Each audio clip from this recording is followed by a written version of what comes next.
una visión espiritual. Así como es necesario ver y tener una vista física, es tan importante tener, mucho más importante, una visión espiritual. Sobre todo para los que hemos creído en el Señor Jesucristo. Sabemos que aquel que no ha creído aún, que no es salvo, no puede, es imposible que tenga visión espiritual. Pero nosotros sí, se nos ha sido dada, tenemos la capacidad de poder ver espiritualmente, ¿verdad? Estuvimos viendo ese pasaje en el segundo libro de los Reyes, donde Eliseo ora a Dios para que le muestre a su siervo Giesi, de que había toda una multitud de carros y caballos celestiales que estaban ahí para defenderles, que no estaban a la vista física, pero sí había que verlos con una vista espiritual. Y entendemos y aprendemos que necesitamos nosotros desarrollar, no buscar esa visión, sino desarrollarla, trabajarla en nuestra vida cristiana. ¿De acuerdo? Veíamos que habían problemas en esa visión, surgían problemas, en una manera o en otra podíamos tener o traer prejuicios de nuestra vida vieja, de manera que se nos ofuscaba la vista y se nos puede ofuscar y podemos tener problemas con aquellas almas que Dios pone delante nuestro, y entonces es un problema, porque este sí y este no, y entonces llegamos a hacer acepción de personas, cosa que el Señor no lo hace. El Señor no hace acepción de personas. Él ama tanto al de un lugar de la tierra que otro, al de un color, al de otro, al de una lengua, de otra. Es igual, no importa. El Señor, dice la Escritura, porque de tal manera amó Dios al mundo, la humanidad. No importa de la diferencia que sea.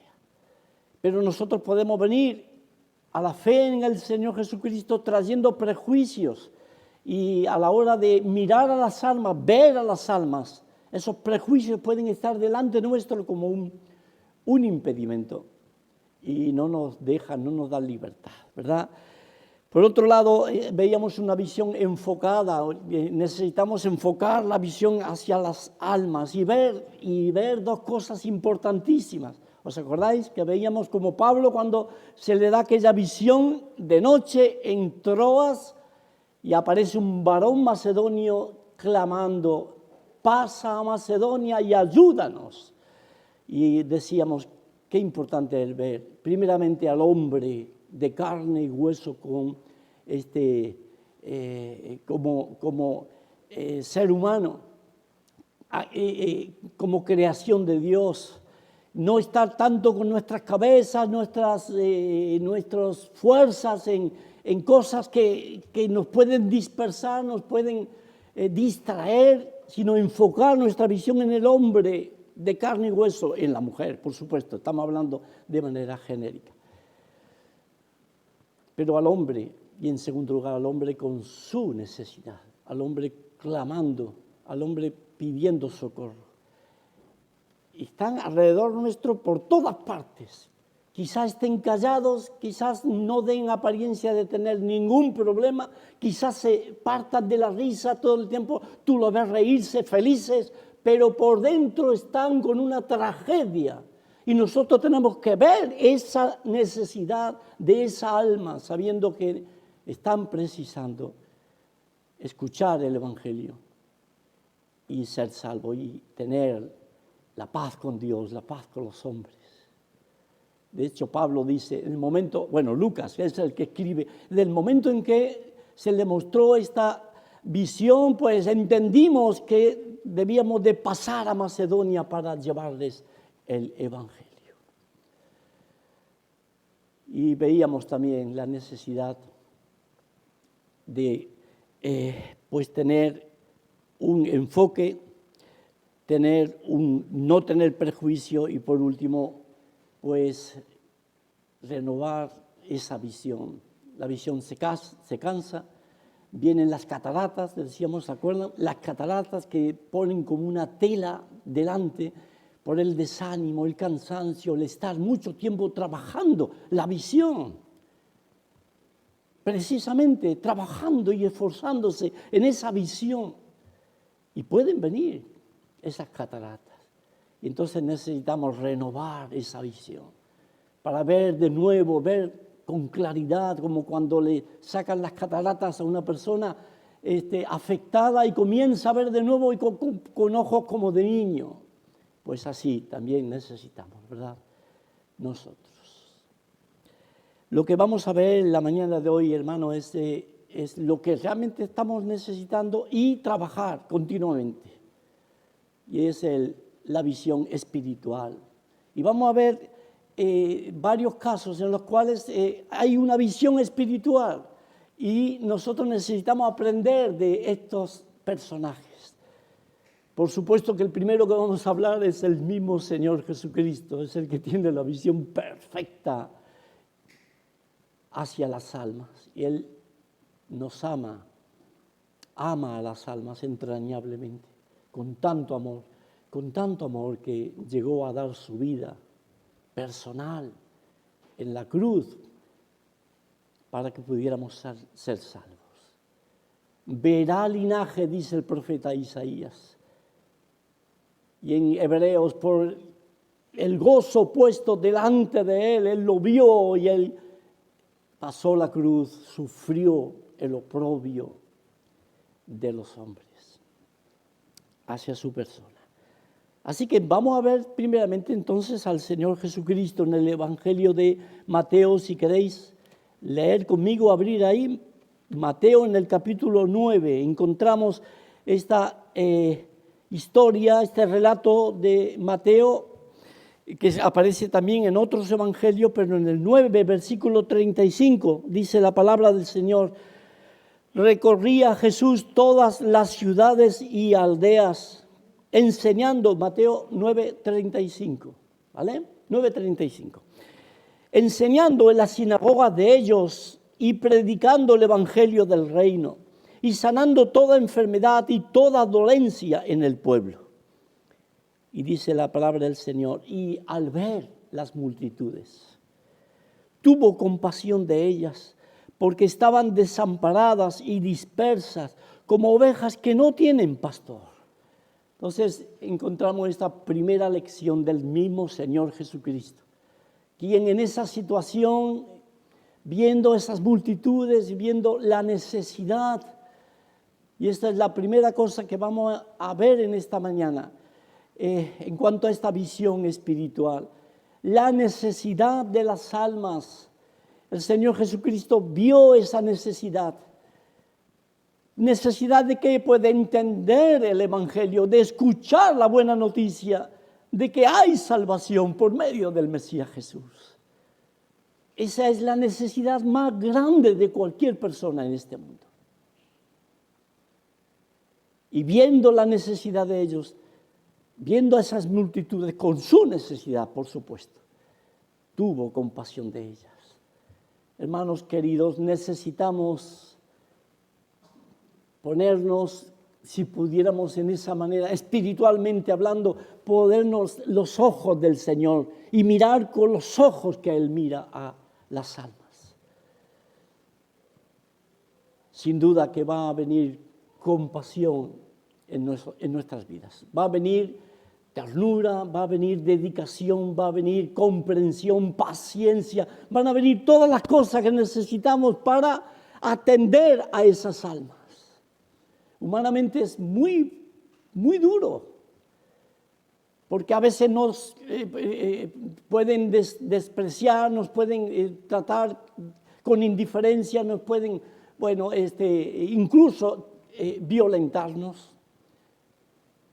Pero necesitamos los ojos del Señor para ver con sus ojos. ¿Os acordáis cuando veíamos, creo que fue el jueves que hablábamos, aquellos dos discípulos, Juan y Santiago, su hermano? Señor, ¿quieres que venga fuego, mandemos fuego del cielo y los destruya a todos? Y el Señor dice, ¿no sabéis de qué espíritu sois? Porque el Hijo del Hombre no vino para perder las almas de los hombres, sino para salvarlas. Entonces necesitamos esa vista, esos ojos del Señor para ver las almas en su necesidad, tener compasión de ellas. El mismo Señor Jesucristo aquí en Mateo pide y Él dice, la mies es mucha, la necesidad es mucha, la humanidad, todo el cuerpo de los hombres, toda esa cantidad de personas, es muchísima. Son millones y millones de personas que están alrededor nuestro. La mies es mucha. No nos quedemos cortos, hermanos. Quizás pensando que el mundo se reduce a un Alicante o a un España. La mies es mucha, va hasta los confines de la tierra.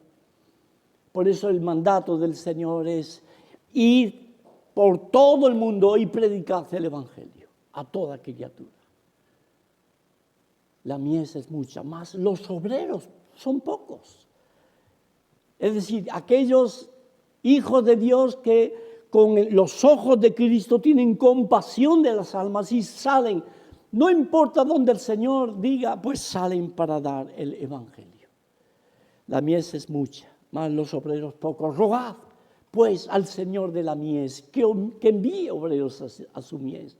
¿Por qué el envío de obreros? Porque hay mucha necesidad, las almas necesitan escuchar el Evangelio. Y es importante que haya envío de los obreros. El pasaje del capítulo 10 de Romanos es tan hermoso, dando toda esa cadena de necesidad dentro de la predicación del Evangelio. En el capítulo 10 de Romanos, el versículo 13 dice, porque todo aquel que invocare el nombre del Señor será salvo. Esa es la oportunidad, la puerta abierta para cualquier persona del mundo. Todo aquel que invocare el nombre del Señor será salvo. Y aquí vienen las preguntas. ¿Cómo? Pues invocarán a aquel en el cual no han creído. Y llegamos a todas estas preguntas lógicas que se espera que haya una respuesta lógica. ¿Y cómo creerán en aquel de quien no han oído? Pues la fe viene por el oír y el oír de la palabra de Dios. ¿Y cómo oirán sin haber quien les predique? Los ángeles no van a venir a predicar a los hombres el Evangelio. Hermanos queridos, los ángeles no van a venir porque no está en el plan de Dios para este tiempo de la gracia el que los ángeles tengan ese ministerio. Debemos de ser nosotros los que hemos sido redimidos por la sangre del Cordero. Nosotros. ¿Y cómo oirán sin haber quien les predique? ¿Dónde están esos obreros? El Señor dice, rogad pues al Señor de la mies que envíe obreros a su mies. Esa es la última pregunta. ¿Y cómo predicarán si no fueren enviados esos obreros? Como está escrito, cuán hermosos son los pies de los que anuncian la paz, de los que anuncian buenas nuevas. Me encanta el nombre que le habéis puesto a la comunidad, a la iglesia local aquí en Alicante, la buena nueva. La buena nueva. Hermanos, qué hermosos serán y son vuestros pies cuando lleváis la buena nueva, la buena noticia a los que os rodean. Que puede ser aquí, pero puede ser también en la China. Y puede ser también en yo que sé dónde, en Perú. No sé dónde el Señor, en su voluntad, quiera que vayas. Así que encontramos esa preciosa verdad ahí en Mateo y tenemos a ese primer ejemplo del Señor Jesucristo. ¿Cuánto necesitamos, hermanos? Había un hermano que estaba en su taller de zapatería y ahí estaba trabajando con su zapatero remendón y amaba tanto a las almas y era tan tierno en cuanto a al dar el Evangelio, al estar tan preocupado por la necesidad de las almas. Él tenía todo un mapa delante de su de su mesa de trabajo un mapa con todo el mundo, un mapa muy, muy sencillo, porque en aquellos tiempos estamos hablando de finales del siglo XVIII, en Inglaterra. Y este hermano tenía ese mapa ahí y miraba y oraba al Señor para que el Evangelio fuera a uno de esos lugares. En aquel tiempo no había misiones así, misioneros yendo para un lado para otro. Había un grupo que iban en familias, iban se movían, eran los moravos desde la zona sur de Alemania, pero en Inglaterra no había nadie, o sea, no salían del país. Estaba todo reducido, todo el testimonio en las islas británicas. Y el Señor le puso en su corazón de ir bien lejos, mirando el mapa aquí, en la India. Y se esforzó y habló y entusiasmó, o sea, trató de convencer a los hermanos de su entorno para que le apoyaran para él poder ir allí a la India. Y al final fue y hizo una labor realmente extraordinaria. El Señor, ¿cómo lo usó? Se llamó Guillermo Carey. Guillermo Carey.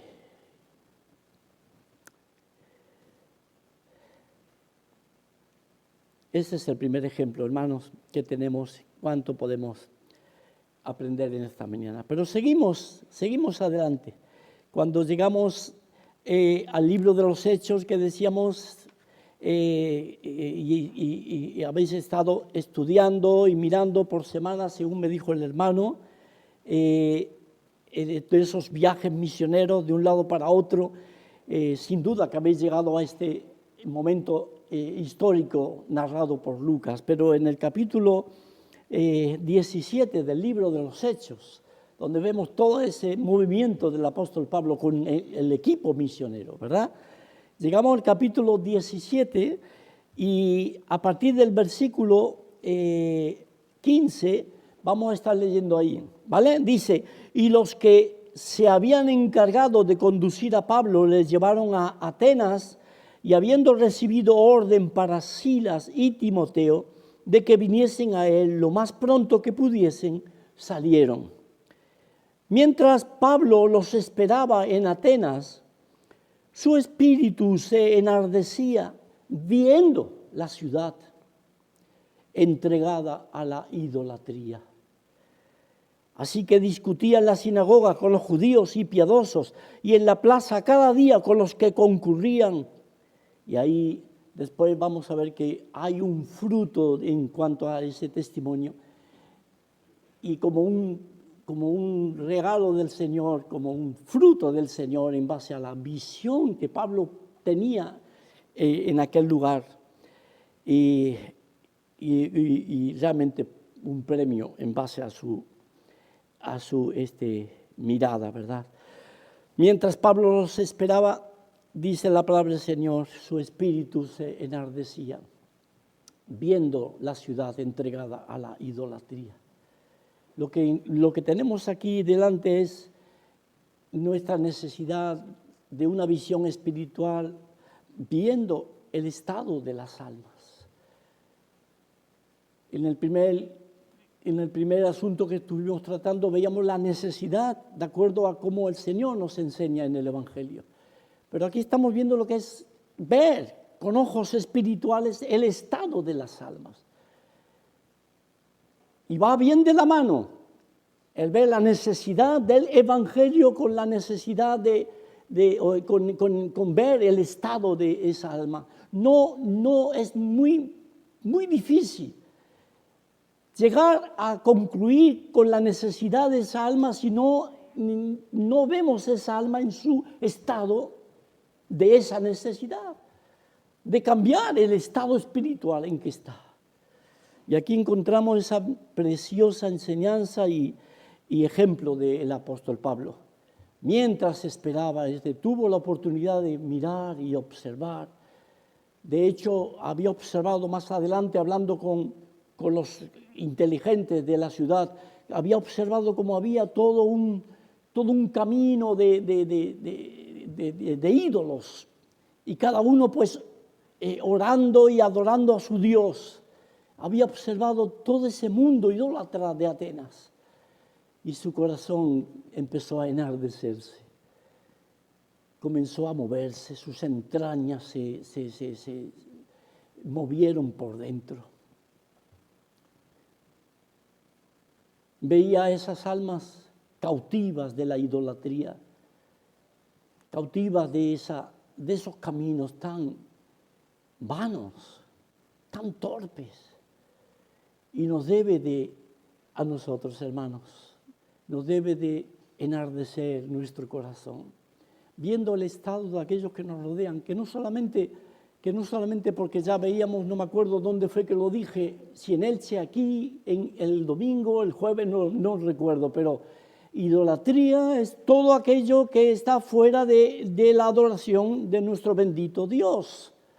Es decir, todo aquello que está fuera de la adoración al Señor, todo eso se convierte en idolatría. Así que el ídolo no solamente es un muñeco o una estatua de cualquier metal o de madera, no importa, o todo aquello que sale de la imaginación del hombre. Un ídolo puede ser algo material, como puede ser una casa, una propiedad, una moneda así que se llama euro. Un ídolo puede ser una persona, un hijo, un padre, una esposa, un esposo. El ídolo puede ser cualquier cosa, sea material, sea espiritual, en el sentido de adorar cosas que tienen que ver con nuestra imaginación, pero fuera, aparte del Señor Jesucristo. Y nosotros, hermanos, y podéis apreciarlo, tenemos un mundo en que está cautivo y anda detrás de cualquier cosa y lo lleva de la nariz para cualquier lado, porque eso es lo que él adora, eso es a lo cual él se postra. Y lo vemos en un sentido o en otro, unos para un lado, otros para otro. En esta ocasión, sin duda, era una idolatría física, de ídolos, de estatuas, imágenes, de los cuales el pueblo de Atenas estaba totalmente cautivo, envanecido, yendo por caminos que, por supuesto, les llevaban hacia la muerte y por otro lado no honraban ni glorificaban a Dios. Y nosotros debemos de tomar ejemplo de ese hermano nuestro Pablo. Y que cuando veamos a las almas que nos rodean, podamos verlas con esos ojos, viendo el estado en que están y compadeciéndonos de ellos. Y buscando que en alguna manera crean en el Señor Jesucristo, para que ellos puedan llegar a conocer la verdad y dejar todo eso, como dice Pablo escribiendo a los de Tesalónica, de cómo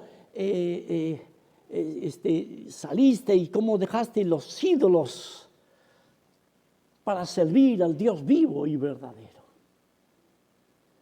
Qué bendición cuando esas cosas ocurren y cuando vemos el fruto.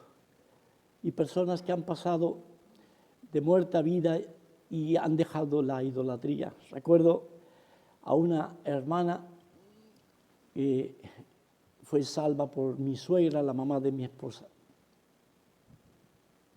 Y ella era muy de los ídolos y tal, y el Señor, en el momento que la salvó, ella empezó a entender que, bueno, también por la enseñanza y todo, que debía dejar todos los ídolos. Entonces tenía era una virgencita, era un crucifijo. Tenía un crucifijo grandote en la cabecera de su cama, y entonces ella decía a mi suegra, es que me lo regaló mi suegra, ella, la suegra de ella, me lo regaló mi suegra, y ¿qué va a decir si yo lo tiro y tal? Y mi suegra, que era muy, hermana Pepita, tiene que sacarlo del medio. Y entonces le puso el clavo bien finito, bien sacadito así, como pesaba el crucifijo, entonces yo veía un momento que se caería, ¡pum! Y ya está, ¿no? Y no se caía. Pero Blanca, es que le he dejado para ver si se cae, así yo le puedo decir a mi suegra, ¿se rompió? Mi suegra decía, tienes que tirarlo tú, tienes que sacar eso de tu vida. Y un día vino a la casa, nos contaba mi suegra, vino a la casa y, Blanca, he tirado el crucifijo, lo he tirado, he tenido victoria. Pues bien, amén, bendito sea el Señor, bendito sea el Señor. Hermanos, qué bendición cuando podemos llegar a escuchar testimonios y ver personas que han estado detrás de otras cosas que no es el Señor. Y por la fe en el Señor Jesucristo, comienzan a mirar, han empezado en su caminar, mirar a Cristo, mirar a Dios, como el centro de su vida, como el centro de su adoración, de su servicio. Habían dejado, dicen los de Tesalónica, de servir a los ídolos para servir, es decir, dejando para servir al Dios vivo y verdadero. Ese es el propósito, esa es la idea. ¡Qué bendición! Hermanos, bendito sea el Señor. Tenemos una historia, un relato que Lucas nos da también. En Lucas hay muchos ejemplos, pero vamos a terminar con este. Ahí escuché que había la cena del Señor y vamos a terminar con este, ¿vale? Pero en el capítulo 11 del libro de los Hechos encontramos un relato realmente conmovedor que Lucas nos deja. En el capítulo 11 de Hechos, en el versículo 19, dice la palabra del Señor. Ahora bien, si lo tenéis ya, ahora bien, los que habían sido esparcidos a causa de la persecución que hubo con motivo de Esteban, pasaron hasta Fenicia, Chipre y Antioquía. Fijaos bien que dice, no hablando a nadie la palabra, sino solo a los judíos. A ver, algún valiente que me diga, ¿qué tipo de visión espiritual es esta? ¿Qué? Prejuiciada. Así de claro, así de claro. Ellos solamente veían judíos a la hora de testificar. Que por cierto, tuvimos problemas porque habían hermanos que nos decían, pero si tú tienes un ministerio de los judíos, tienes que predicar a los judíos y hablar a los judíos nada más. No, hermano, si me viene un gentil y pasan gentiles por mi vida y con oportunidad de hablarles de Cristo, les voy a hablar de Cristo. No puedo hacer acepción de personas. Encontramos este grupo de judíos que habían sido esparcidos y benditos al Señor, ellos estaban dando testimonio. Su visión era espiritual, por supuesto, viendo a las almas necesitadas de Cristo. Pero estaban prejuiciados y solo le hablaban a los judíos. Pero dice la palabra del Señor. Pero había entre ellos unos varones de Chipre y de Cirene, los cuales, cuando entraron en Antioquía, hablaron también a los griegos, es decir, gentiles, anunciando el evangelio del Señor Jesús. Y la mano del Señor estaba con ellos. Y gran número creyó y se convirtió al Señor. Llegó la noticia de estas cosas a oídos de la iglesia que estaba en Jerusalén, y enviaron a Bernabé que fuese hasta Antioquía. Cuando llegó y vio la gracia de Dios, se regocijó y exhortó a todos a que con propósito de corazón permaneciesen fieles al Señor. Porque era varón bueno y lleno del Espíritu Santo y de fe. Y una gran multitud fue agregada al Señor. Después Bernabé trae a Pablo y viene para ayudar, y la iglesia es muy bendecida, muy bendecida. Pero gracias a Dios por esta visión espiritual bien enfocada, sin prejuicio, de este grupo de hermanos nuestros, tan preciosos, que cuando llegan a Antioquía, de forma natural comienzan a ver la necesidad y se presentan las oportunidades y dan testimonio a esas almas también, y el Señor las salva, porque así era la voluntad de Dios, que no se perdiera ninguno, y fueron salvas.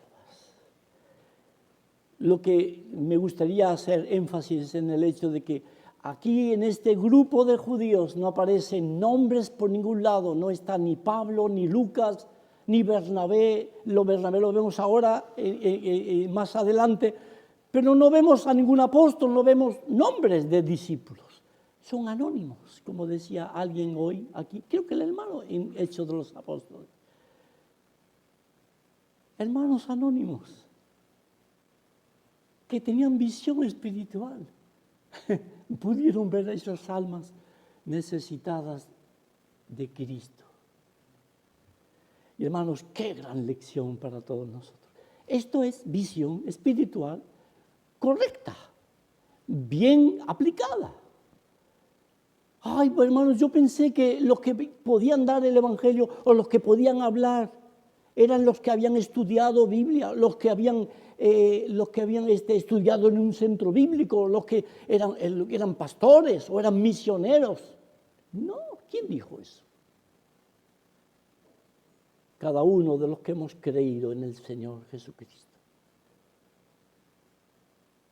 Tenemos la oportunidad, el privilegio, la bendición, el deber de compartir la buena nueva con otros que están necesitados de escuchar el Evangelio. Cada uno de nosotros, hermanos, en el lugar donde el Señor nos ha puesto en nuestro entorno o donde el Señor nos lleve. Qué bendición que tú estés en tu trabajo, en tu medio, con tus vecinos y en una manera en otra, de forma sencilla, natural, sin forzar, sin agarrar a la gente por el cuello. No, normal. Surge la oportunidad.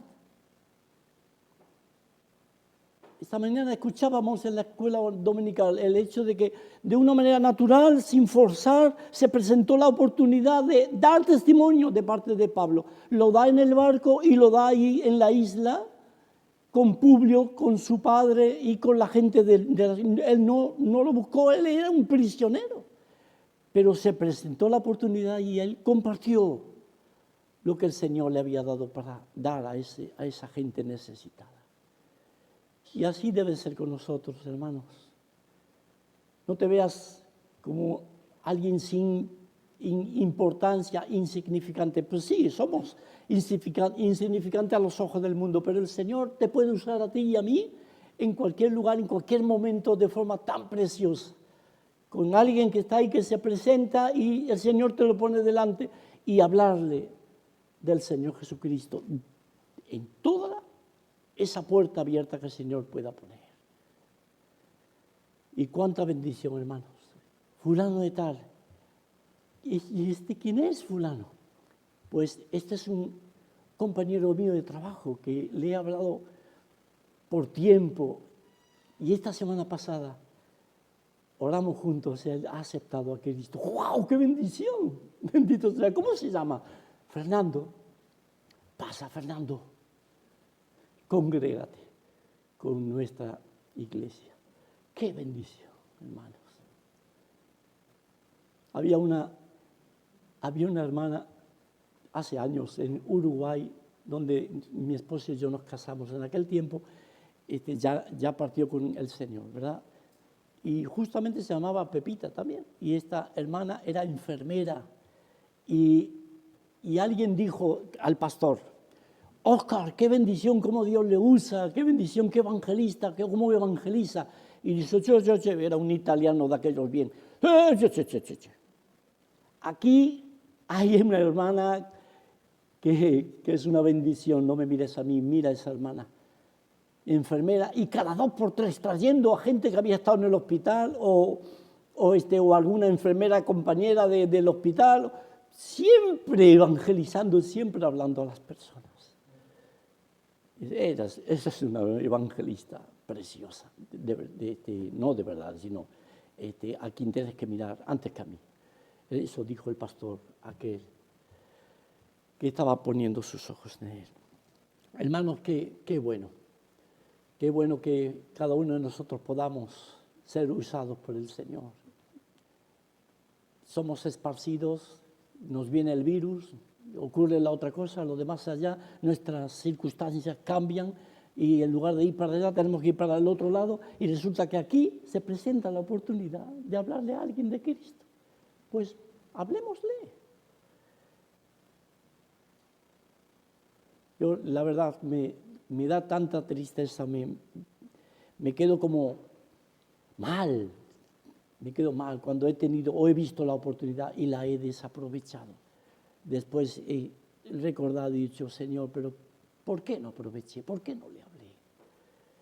Y qué bendición cuando surge el momento y hablas y abres la boca y le compartes de Cristo. Qué bendición. A lo mejor no hay un fruto en aquel momento, a lo mejor no hay una respuesta, pero le has dado testimonio y dejas ese resultado al Señor, como dice el himno. Hermanos queridos, que Dios derrame, ya ha derramado, ya tenéis la visión espiritual, pero que Dios os dé gracia para ir por encima de los problemas que puedan surgir, que ya hemos estado mirando, y que podáis ir desarrollando más y más esa visión espiritual que hemos visto de forma muy sencilla en la palabra del Señor. Que Dios bendiga a esta iglesia, hermanos. Sois un hermoso grupo, un hermoso número, pero que Dios bendiga. No necesitáis ser esparcidos y para allá, sino buscar la voluntad del Señor y donde quiera que Él los ponga, pues ser fieles y hablar del Señor Jesucristo.